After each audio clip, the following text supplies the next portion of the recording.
ಕೇಂದ್ರ ಗೃಹ ಸಚಿವ ಅಮಿತ್ ಶಾ ಅವರ ವಿರುದ್ಧ ವಿವಿಧ ದಲಿತ ಸಂಘ ಸಂಸ್ಥೆಗಳು ಮಾಡ್ತಿರುವಂಥ ಪ್ರತಿಭಟನೆ ಎಫೆಕ್ಟ್ ಮೈಸೂರಿನಲ್ಲಿ ಜೋರಾಗಿ ತಟ್ಟಿದೆ ಅಂತಲೇ ಹೇಳ್ಬೋದು. ನೀವು ದೃಶ್ಯಾವಳಿಯಲ್ಲಿ ಕೂಡ ಗಮನಿಸ್ತಾ ಇರ್ಬೋದು. ಏನು ಮೈಸೂರಿನ ಸಬರ್ ಬಸ್ ಸ್ಟ್ಯಾಂಡ್ ಏನಿದೆ, ಈ ಒಂದು ಸಬರ್ ಬಸ್ ಸ್ಟ್ಯಾಂಡ್ ಬೇರೆ ಬೇರೆ ಜಿಲ್ಲೆಗಳಿಗೆ ಬಸ್ ಈ ಒಂದು ಭಾಗದಿಂದ ತೆರಳುತ್ತೆ. ಈ ಒಂದು ಬಸ್ ನಿಲ್ದಾಣ ಸಂಪೂರ್ಣವಾಗಿ ಬಸ್ಗಳ ಸಂಚಾರವಿಲ್ಲದೆ ಜನಗಳು ಅಸ್ತವ್ಯಸ್ತವಾಗಿರುವಂಥದ್ದು. ಅಂದರೆ ಏನಿವತ್ತು ಮೈಸೂರಿನ ಬಂದ್ ಕರೆ ಕೊಟ್ಟಿರೋ ವಿವಿಧ ದಲಿತ ಪರ ಸಂಘಟನೆಗಳು ಈ ಒಂದು ಬಂದ್ ಹಿನ್ನೆಲೆಯಲ್ಲಿ ಈಗಾಗಲೇ ಏನು ಬೇರೆ ಬೇರೆ ಜಾಗಗಳಿಗೆ ತೆರಳಬೇಕಾದಂತಹ ಬಸ್ಗಳು ಅಲ್ಲಲ್ಲೇ ನಿಂತು ಜನಗಳು ಬೇರೆ ಯಾವುದೇ ಸ್ಥಳಕ್ಕೆ ತೆರಳಲಾಗದೇ ಹೈರಾಣಾಗಿರುವಂಥದ್ದು ನೀವು ದೃಶ್ಯಗಳಲ್ಲಿ ಕೂಡ ಗಮನಿಸ್ತಾ ಇದ್ದೀರಾ.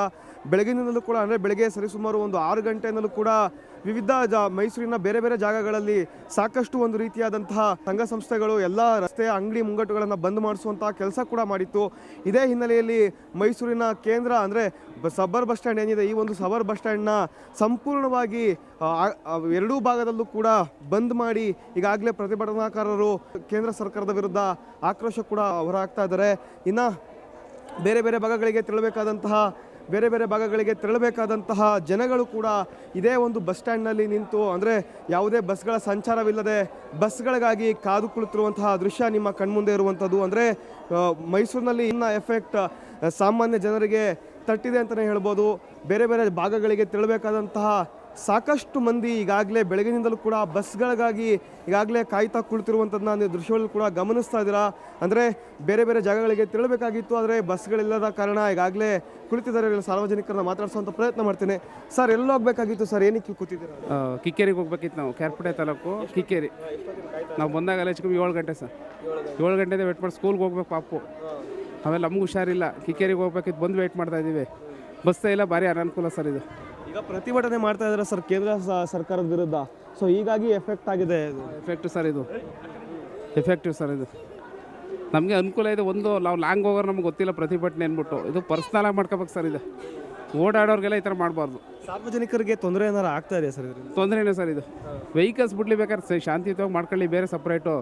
ಇವರು ವೆಹಿಕಲ್ಸ್ ಎಲ್ಲನೂ ಹಿಡಿದು ಎಲ್ಲ ಇದು ಮಾಡೋದೆಲ್ಲ ತೊಂದರೆನೇ ಸರ್ ಇದು. ಇನ್ನು ಅಮ್ಮ, ಮಹಿಳೆಯರಿಗೆ ಉಚಿತ ಬಸ್ಸು ಇವಾಗ ಬಸ್ ಬೇರೆ ಬಂದಾಗಿದೆ, ಬಸ್ ಇಲ್ಲ ಇವತ್ತು. ಉಚಿತ ಬಸ್ ಬೇಡ ಅವ್ರು ಕೊಡೋದು ನಮಗೆ. ಬಸ್ ಬಿಟ್ರು ಹೆಂಗೋ ಹೋಗ್ಬಿಡ್ಬೋದು. ಅವ್ರಿಗೆ ಎಷ್ಟೋ ಜನಕ್ಕೆ ಸ್ಕೂಲ್ ಮಕ್ಳಿಗೆ ತೊಂದರೆ, ಇಲ್ಲ ಆಸ್ಪತ್ರೆಗೆ ಬರೋ ಜನಗಳಿಗೆ ತೊಂದರೆ, ಊರಿಗೆ ಹೋಗೋಕ್ಕೆ ಸುಮಾರು ಜನಕ್ಕೆ ತೊಂದರೆ ಇದೇ ಇರುತ್ತೆ. ಈಗ ನಾವು ಆಸ್ಪತ್ರೆಗೆ ಬಂದಿದ್ವಿ, ನಮ್ಮ ಆರೋಗ್ಯಕ್ಕೆ ತೊಂದರೆ ಆಯಿತು ಅಂತ ಬಂದಿದ್ವಿ.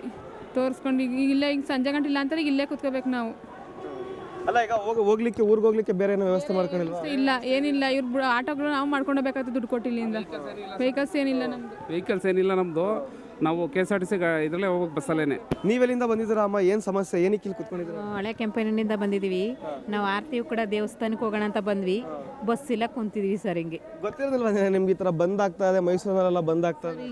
ನಮಗೆ ಬರೋಕ್ಕೂ ಮುಂಚೆ ಗೊತ್ತಿರಲಿಲ್ಲ ಸರ್, ಇಲ್ಲಿ ಬಂದ ಮೇಲೆ ಗೊತ್ತಾಗಿದ್ದು. ಎಷ್ಟು ಗಂಟೆಗೆ ಬಂದ್ರಿ? ಎಷ್ಟು ಗಂಟೆ? ನಾವು ಬೆಳಗ್ಗೆ 8 ಗಂಟೆಗೆ ಬಂದ್ವಿ ಸರ್.